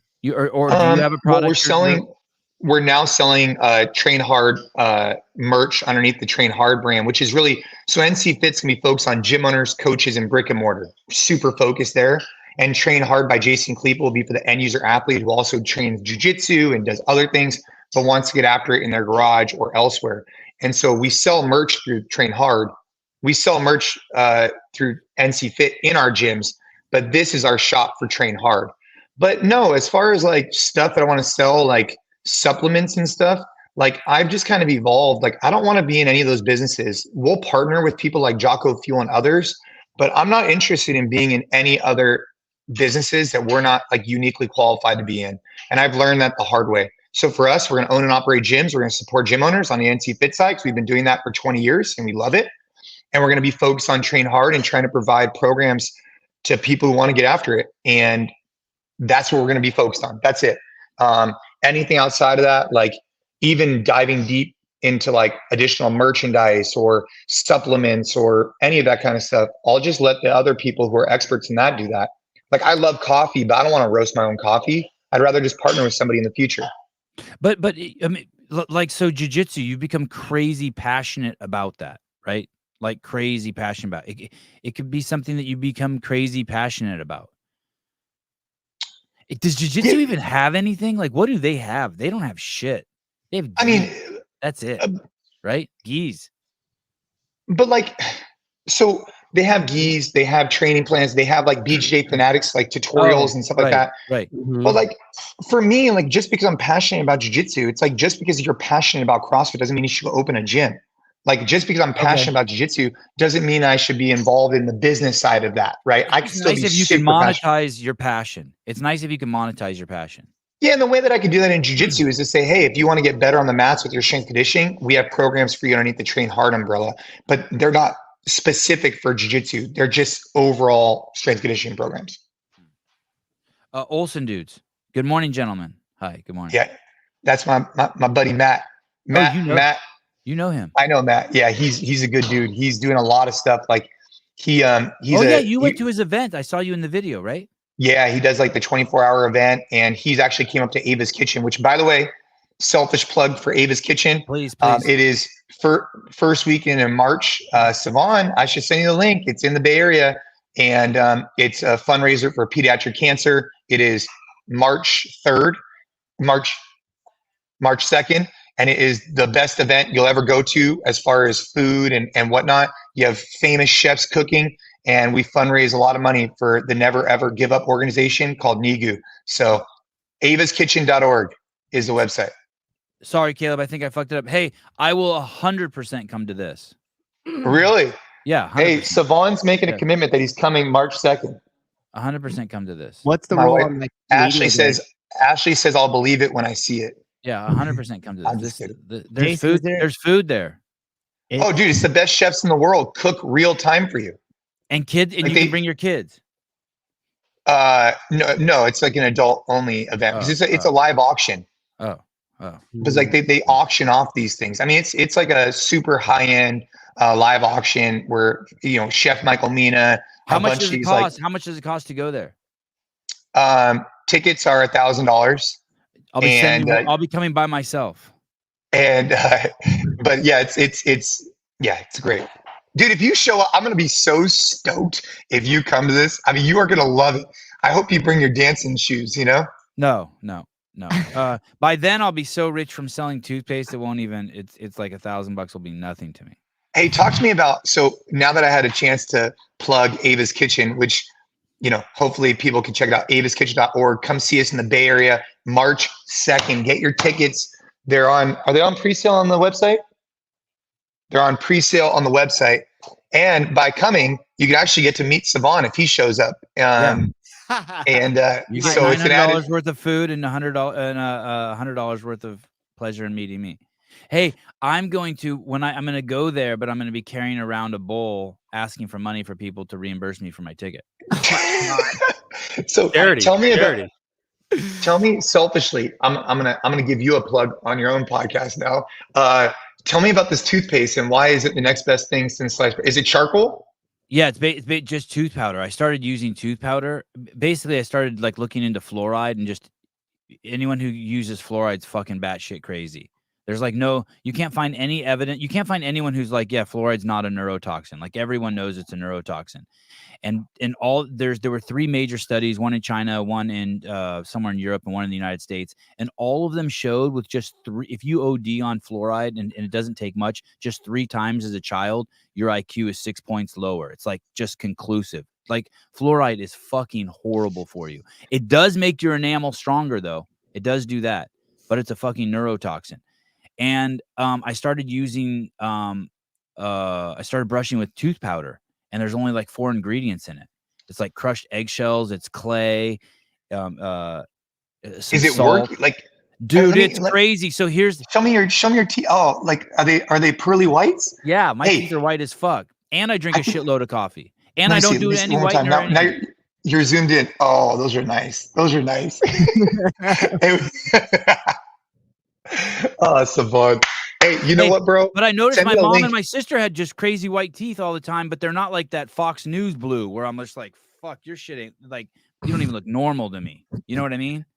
Hey, you know what I think we should do though is send me a link, and I'm going to be the first one to buy your toothpaste. And here's the reason why. I saw a post from Alex Hormozy pop up. Yeah. And it said something along the lines of like, I have to read this to you because this one kind of hit home for me. Okay. I'm actually going to do a cop with Khalipa on it. Like I do like these little cop with Khalipas. It says, sorry, one quick thing too. But how's your breath? I floss like crazy too. I'm kind of addicted to flossing. And so when I think flossing keeps my breath good, but go on. Okay. If you don't know what to get an entrepreneur for the holidays, buy their product at full price and leave them a review. My 2 simple lenses for friendship. Do they, so basically that it is is something cool. else. That's really cool what you just said. That's really fucking cool. Yeah. So basically, if you don't know what to get an entrepreneur for the holidays, buy their product at full price and leave them a review. I just think that's so cool. There was another part of it that I saw that I thought was really powerful. But long story short, I think like as friends, something I'm thinking about is like, bro, why would I reach out to Sevan and be like, hey man, what's cracking with that tooth powder? Like, let me get some of that. Instead, it's like, hey, send me a link. I'm going to go buy it. I'm going to leave you a review. It's just something I've been thinking about the last little bit after seeing this post. It just kind of got me thinking. Yeah, I like that. Hey, that's probably one of the nicest things you could do for someone is leave them a review. Yeah. Yep. All right. So, and you're flossing right now. I thought, yeah. How long are you guys going to go on this show for? Like, how many hours will you be on for? We don't really know that stuff. Oh, Sousa was already supposed to leave at 8. What happened, Sousa? 8:15. Yeah. I'm slacking. Wow. Dude. Well, I got like another minute or 2 before I have to jump on. So we're doing a def reset with Jocko Willick and the entire Echelon Front crew. And you're doing a what reset? They call it the Discipline Equals Freedom Reset. And it starts tomorrow. And so, it starts on January 1st. And essentially it's weekly emails and all kinds of stuff. It's a challenge. It's a reset where I provided daily workouts.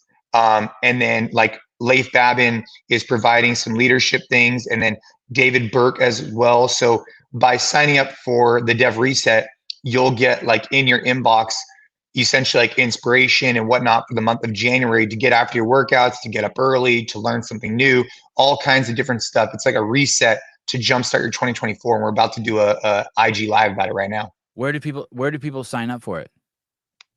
I'm pretty sure it's devreset.com, but let me, I'm just going to it right now. It might be the Def Reset. Hey, how did you feel doing the podcast just like on a regular computer without your setup? You okay with that? Me? Yeah. Yeah, I think I mean, I don't know. How do you like it? I liked it. I thought you killed it. I thought it was good. Mm-hmm. It's Oh, on shit, JockoFuel.com. What's that? JockoFuel.com. It's like a link in their website. You can go to the Def Reset there. Yeah, I just put it in the private chat. There you go. So you have a warning order, the breakdown, and so yeah, that's what we're gonna be doing. So I'm about to go live with those guys here in a little bit. Chris Pratt actually just promoted this, the Def Reset. So hopefully it'll get more people to do it. The reason why my kids are so fucking amazing is because I have crazy, crazy boundaries set for them. And then inside of those, they're free as shit. Like I couldn't agree with it more. Like just they have so much fucking discipline. And because of that, they're so free. They know the rules. Go. Bro. Yeah. They know Dude. the rules. Go. I love what you're doing with the kids, man. I'd love to. I'm super stoked if you can make it out to Ava's Kitchen. I think you'd love it. I would love for you to come out to one of the workouts that we do, just to kind of see the like really grassroots what we're trying to do on a regular basis. It's not. There's no frills. There's no hype. It's just show up, do something hard, get sweaty, and move on with your day. So I'll text you when the next one. I think we're doing one tomorrow morning. What city? Los Gatos. Always in Los Gatos. Well, actually, Santa Cruz. We do Santa Cruz too. All right. Hey, I was in Santa Cruz 2 days ago with my daughter, and downtown actually did not look that bad. No, so no, it's not. They move you mean like the encampments? Yeah, like the homeless problem didn't seem. Yeah, it didn't seem that bad. I mean, I was down there at the Verve Coffee downtown, and it was actually pretty nice. Yeah, good. Yeah. Well, gentlemen, I really appreciate all you guys. Thanks for all the listeners who are on here and commenting and being a part of it. And Sevan, I remember like a year ago or maybe longer when you first started the podcast, you're like, no plan B, you're going to build this thing up. And I was like, dude, fuck yeah. Like, let's go, Sevan. And it's cool to watch you guys build something pretty awesome. So hopefully it's paying the bills. And now the toothpaste will, put you in that mansion on the hill. Thank you. Yeah, buddy. Thank you. All right, guys. Have a good one. All right, Jason Khalipa, thank you. Thank you. Sorry for triggering you.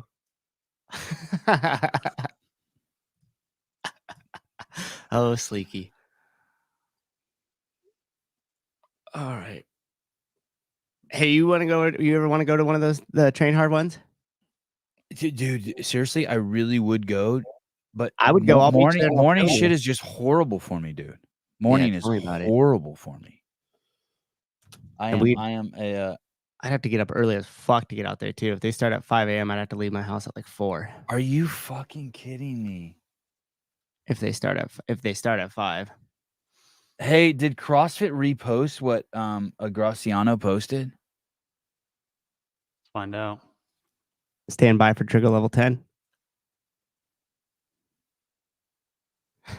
I don't know if to be upset or happy. It's just fucking crazy. Happy. That's the break because this is so great. I don't need any credit. Fuck my idea.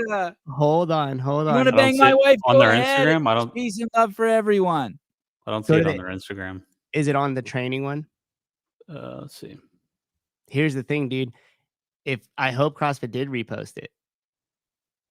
Let me see this. Because then I don't see it on the training one either. Okay. So I think that would be good.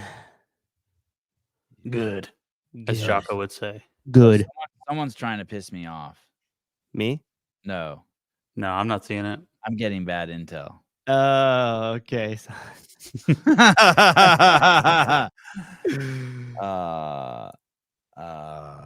Fuck off. That's amazing. Send. All right. Jesus Christ. That's amazing.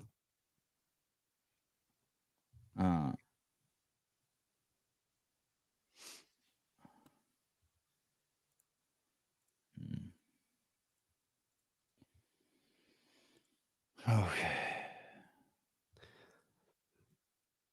We have someone crazy on this evening, right? Yeah. Charlie Lawrence. Yeah, that's gonna be really cool. Fastest 50 miler. 50 miler, yeah. It's insane. Hey, how do people buy a membership? People keep asking me how to do that. Can you There's just a be website So you where go to our YouTube channel, yeah, and then you go to this part right here. where it says join? Yep. Well, I can't do it, but you click join. Then you just follow the prompts after that. But what if someone's listening on their phone? Like I was listening to Barbell Spin yesterday, and I was like, I pushed every fucking button on there, and I couldn't figure out how to join his group. can you? I think you could only do it from the computer. They may not have a mobile version of that. You Set can't do that on the phone app. Oh, great. Let me see. YouTube's so fucking crazy. Hey, do we even know how we're going to put? Have we even tried publishing anything behind for members only yet? No, I'll try that today in the afternoon. What like you are you going to do something like run on the treadmill or something? Yesterday, I filmed myself lifting for the first time in ever. So Yeah. there's 2 lifts. One of them looked good. One of them looks terrible. I'll upload both those for people's.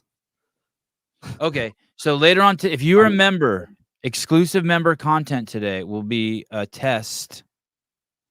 Oh, look, Amy, look at we just got one. Amy Shampoo. Hi, Amy. Thank you. What is that last name? Chipotle. I can join through my phone app. Yeah, Ryan. Fuck yeah. How'd you do that, Ryan? That's yeah, Ryan. Tell us. please call in and tell us. Tell us. How did you do that? Oh, here we go. Caller, hi. Hey. Okay, how do you do it? Hi, Hey, Hi. am I on the air? you are. Oh no. I just want. Can I sing a song? Oh, that would be A awesome. Thank you, please. A happy birthday song to Philip Kelly. Oh, yes. Let's do it. Oh, Happy birthday to to Mr. Philip Kelly. happy birthday. I love you. Have you too. Do you know how to join the membership on your phone, caller? I'm on the phone. It's a podcast.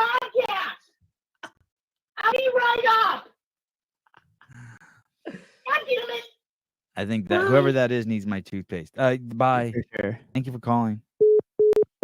There you go. Oh, Ryan's got an Android. Phil So can you Kelly's not birthday. do it from an iPhone?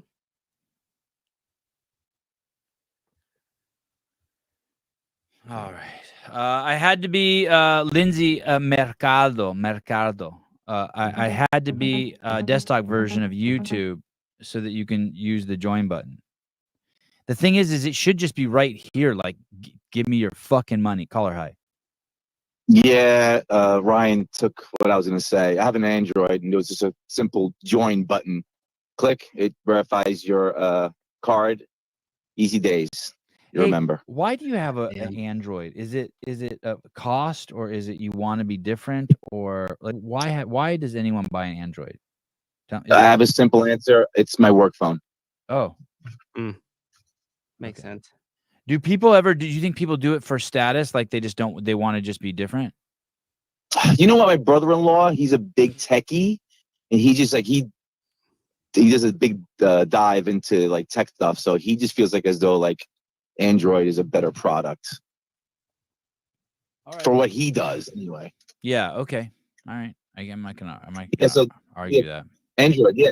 I just looked it up and I hit the arrow down button that opens everything up, and it was just a join button. It was like a blue button. I just clicked it, and it went right into my Google Play account, and I subscribed.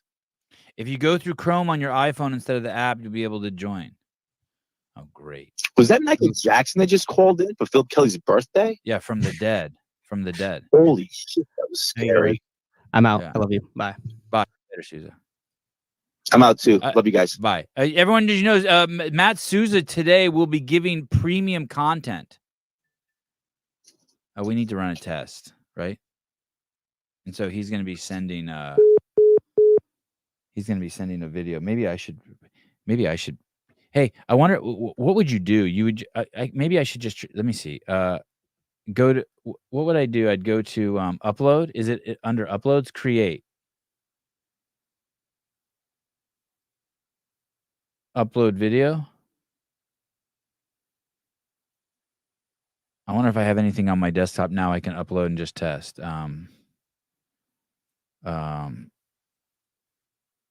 Oldest Upanex CrossFit game prep. What is this? Colton Mertens and Jack Farlow. What is it? Oh no, these are podcasts. I need just like a little short video. What is this? QuickTime. Okay, what is oh, Magic of CrossFit? Oh yeah, what if I just upload this really quick? Let's see what happens. And then so I just uploaded something and then playlists. Okay. No, it's not for kids. Go to next, select monetization. I'll just go to next. I'm not even gonna fuck with that. Oh, okay, fine. On. Done. Next, none of the above. Submit rating. Next. Next.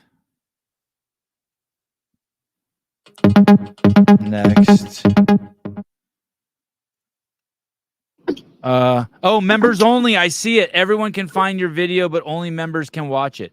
Everyone can find. Oh, that's scary. That's scary. Oh no, that's cool. Oh shit.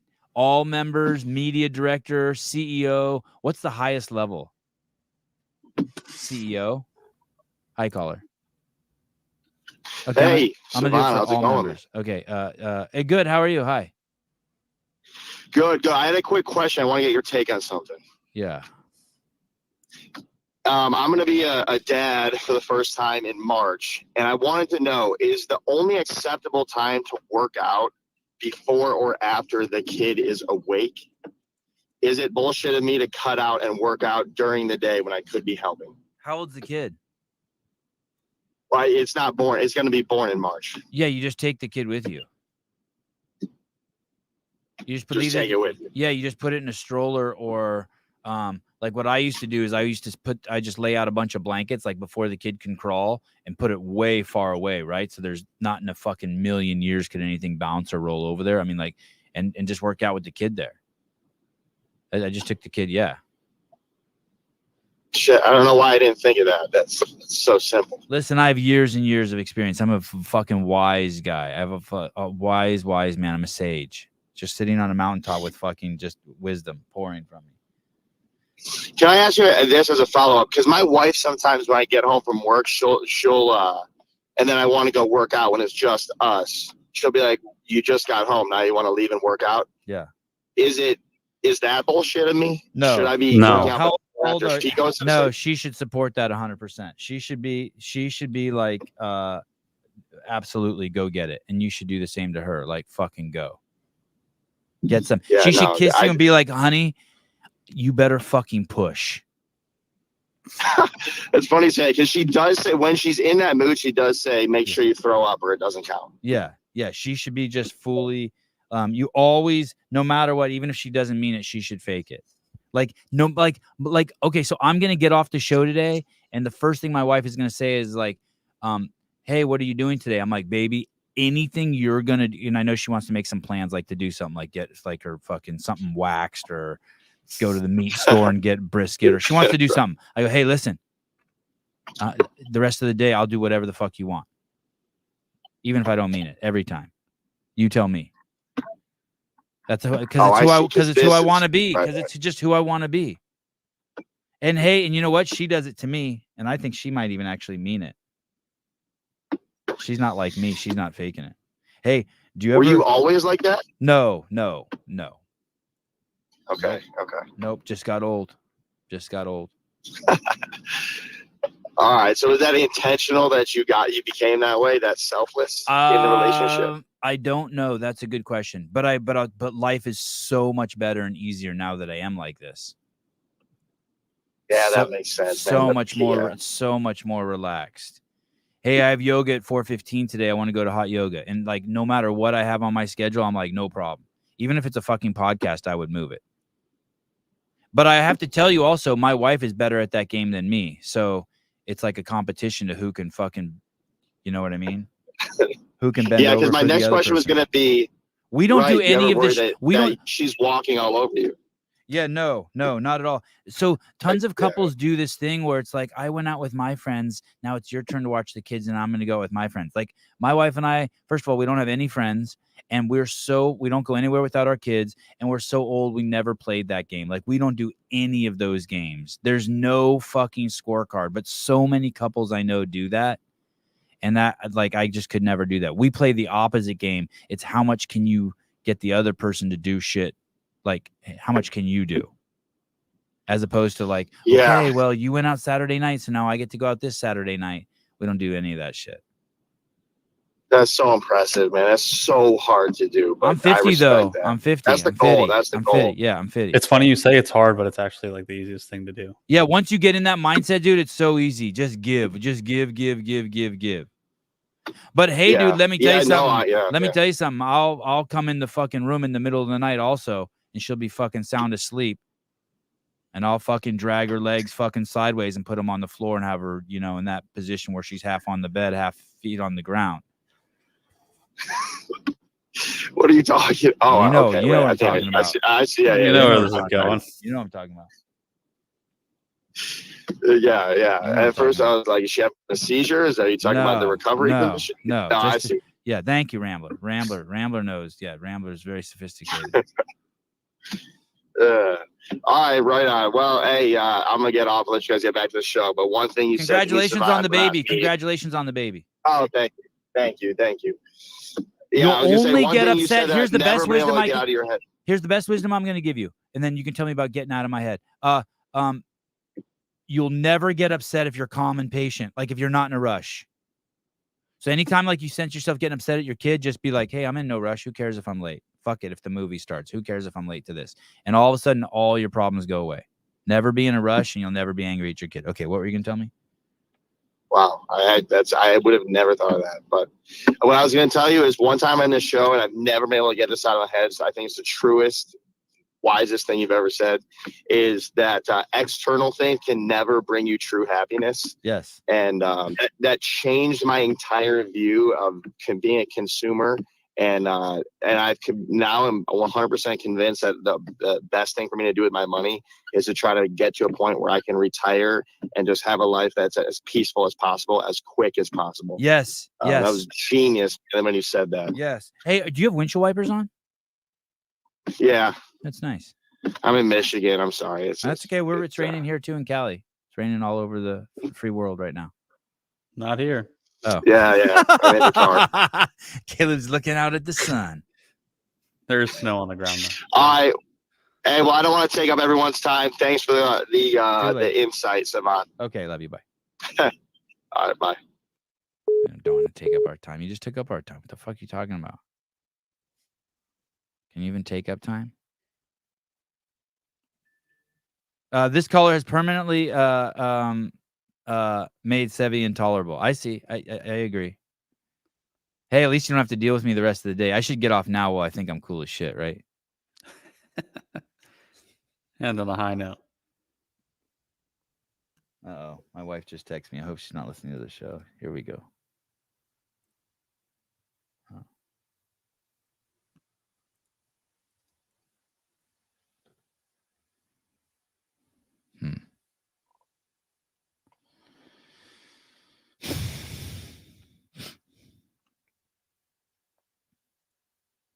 I was thinking about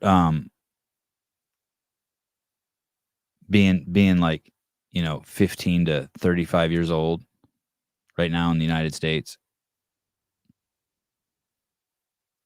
And just all the fucking gnarly shit you've had to go through.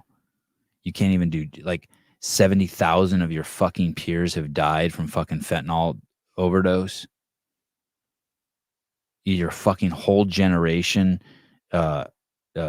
was fucking coerced into getting a fucking injection, and you don't even fucking know the byproduct, you're not even sure what the outcome is going to be of that. Your peer group thinks that George Floyd is a hero. I was just thinking about just how and now while your fucking country's falling apart, you think it's okay to fucking worry about what's going on in Gaza, even though young men are having fucking cardiac arrest at a fucking alarming rate. It's like you're living your own fucking genocide in your own country, and yet you're in college protesting for something going on a gazillion miles away. 15 million Jews, 1.8 billion Muslims. But you're fighting for the marginalized people that are the Muslims. Like, what the fuck is wrong with people? Fucking dipshits. All right, that's it. Hug a Jew. Hug a Jew. Oh, they're finally flooding the tunnels. I'd like to see that.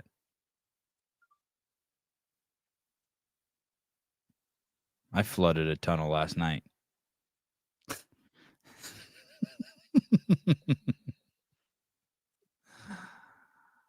Hug a Jew Thursday. Everyone knows. Trash didn't come yesterday. What do you think's going to happen? I'll make a post on my Instagram. What do you think's going to happen? My wife, I had a desk in here and I drug it out and my wife, you know, like 3 times a year, like the trash will like pick up some shit that they normally wouldn't pick up. So my wife used I'm like, hey, let's use some of those. So I drug this crazy 200-pound fucking desk out to the front yard into the street. But I also had a old bookshelf that I drug out there. So last night she's like, hey, they told me that if you drag more than one thing out into the front of the house, you got to tell them. I'm like, oh. So what do you think is going to happen? You think they're going to take both? Or do you think that they'll take just one? Or do you think they'll take neither? No, not 20 pounds. Dude, seriously? Like, I had to have a talk with myself while I was dragging this thing out. Like, I had to, like, seriously have a talk with myself. Like, hey, don't be a pussy. It hurt. It hurt me to drag this thing out. Like Caleb, you probably would have manhandled this fucking thing. But for me, I had to have a talk with myself. It was like a big wood desk. Huge wooden desk. Fucking ridiculous. You know what's crazy? It was probably an antique desk that my mom spent $3,500 for back in the day. I had it in my office. I didn't want it anymore. I just drug it out and just took a fucking circular. I thought I was going to chop it up with a circular saw. No, wasn't able to do it. And then it rained on it and destroyed it for the last like 2 weeks. And so now it's just like this. Yeah, I probably could have called an antique store and they would have picked it up and given me $1,000 for it. Yeah, absolutely. Facebook. It was one of those big, massive lawyer desks where someone can sit on either side of it and had a huge sheet of glass that covered it, and the legs are all ornate and shit. Yeah, Facebook Marketplace would have made a killing off of that. Yeah.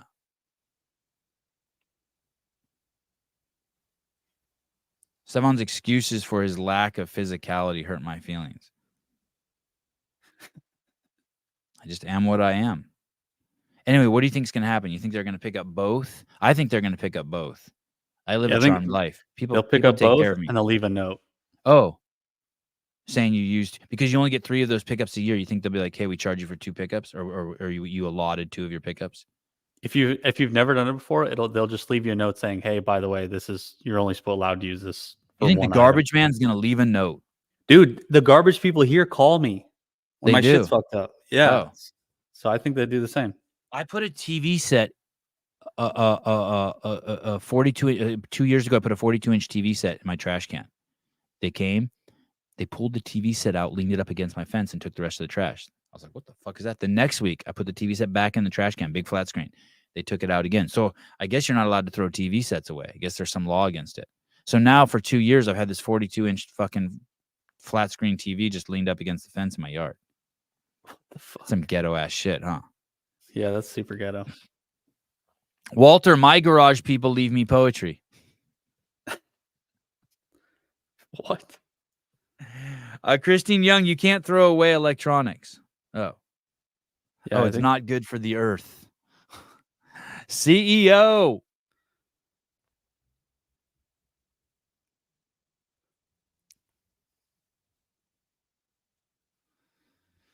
Yeah, good thing it's December. Yeah, so if you're talking to me, yeah, because then all my I'll get 3 new ones in January. You get 3 a year. So I'm trying to use up all my like big items, like where the garbage company will take 3 big items a year. Yeah. Progressives think that 70,000 people dead from fentanyl in 2021 were conservatives in red states, so they're happy with that.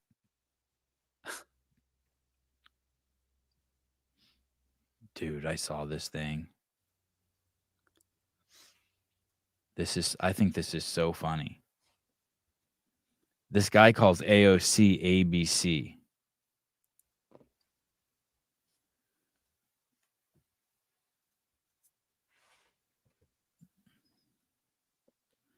This is I don't know. Oh, Kevin, what's up, dude? Hey, thank you. Hi. What's up? Kevin Budd. Welcome to the show.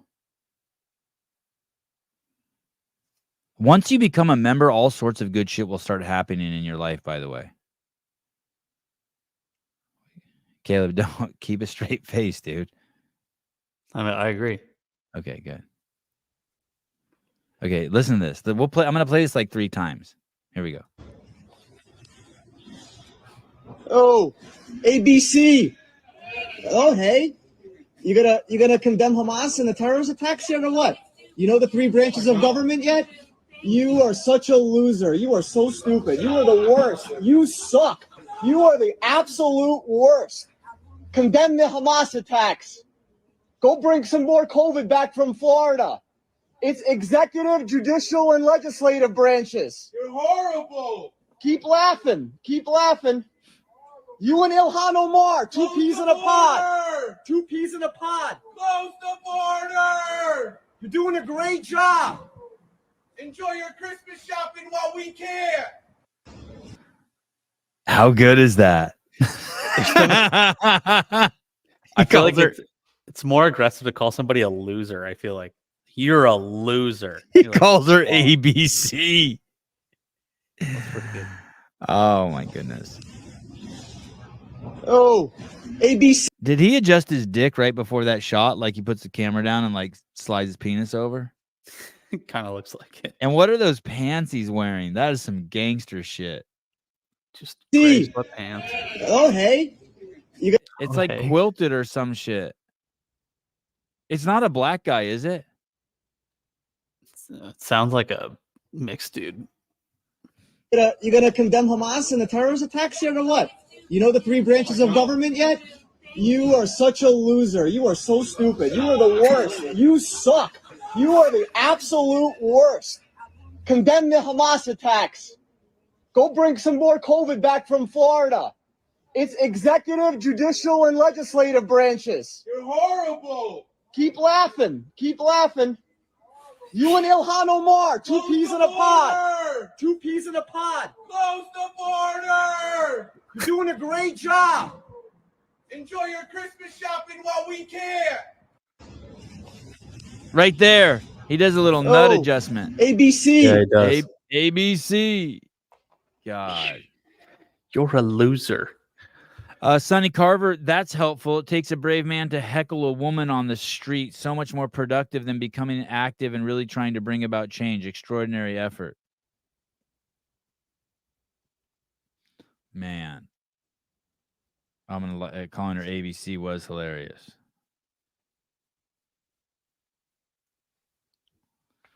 Hey, man, she thinks it's okay for the victim class to steal. I think that makes her fucking enemy number 1 against I think that makes her enemy number 1. They're just hungry people. Sevi, are you able to give people free memberships on your end? Dude, I seriously don't.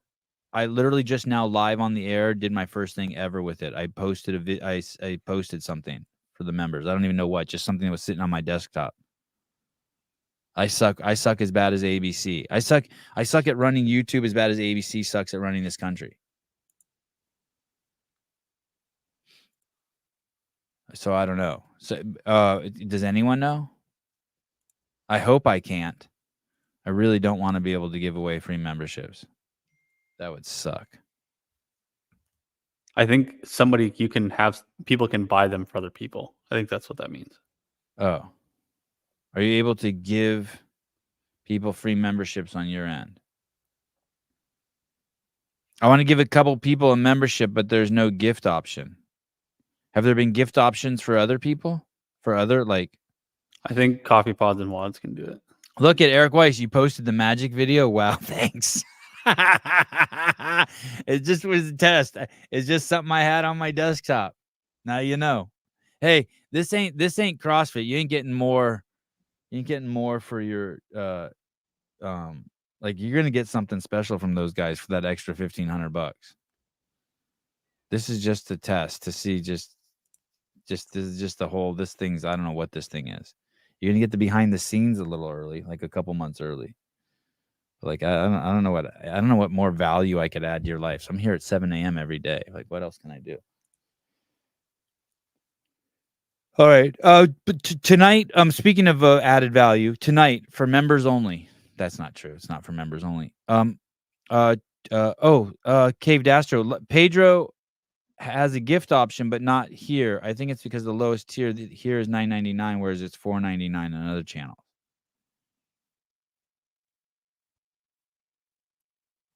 I don't know. Okay, I'll look into it. I'll have Susan look into it. I'll have Caleb. Caleb, will you look into it? Yeah, I'll look into it. Can you gift? What would you say? Can you gift YouTube memberships, or just ask maybe Pedro had to set up within the live chat? Tap membership gifting. Select the number of viewers you want to give memberships. Complete the transaction. Maybe there's a video on how to do it. How to gift a membership.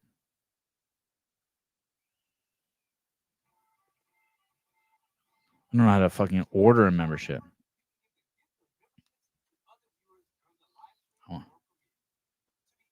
Receive a gift, you have to opt in. In this video, we'll cover how to do both. Oh, you have to opt in to be eligible. What is membership gifting? During a live stream or premiere, channel members can buy gift memberships or gifts, which are non-recurring 1-month memberships of that channel. YouTube will then give these gifts to other viewers of that channel.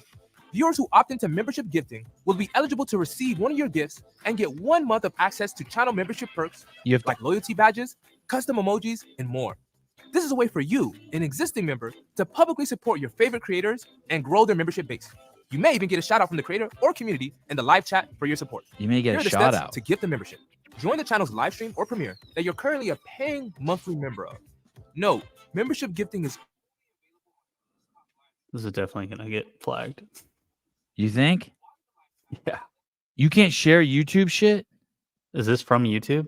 Oh, I don't know. It says YouTube viewers. I don't know. I imagine that. Then select membership gifting. From there, select how many gifts you want to buy. Finally, complete your transaction. Once you bought your gift, there will be an announcement in the live chat with your name and how many gifts you bought. You'll also see a countdown ticker that highlights your purchase in the live chat for others to see. Any viewer that in the live chat that you sent them a 1-month membership gift. He keeps saying this thing where you have to opt in. Like, what do you mean opt in? You have to opt in that you can take it before you can. I don't even know what the fuck that means. It's like so confusing. Just make it simple. What's your credit card? Thank you. Now leave.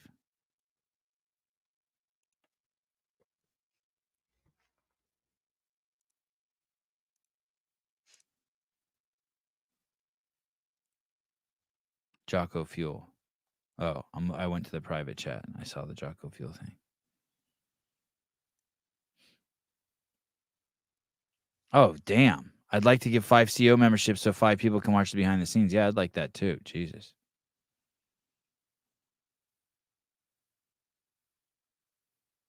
Go back to no membership. Yeah, just don't buy one. And then you can stay there forever. Can we get the Caleb Tranny emoji?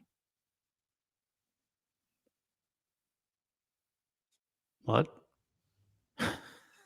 There was an Instagram account I found one time. It had Tranny Caleb. Oh, that guy. Yeah. Sean M, he manages to say the same thing 20 times without ever telling you how to actually do it. Yeah.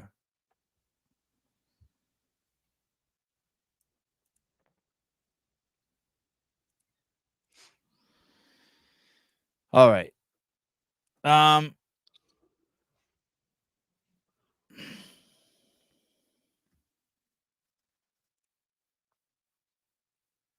I'll see you guys today at 6:30 p.m. Pacific Standard Time. I'm off.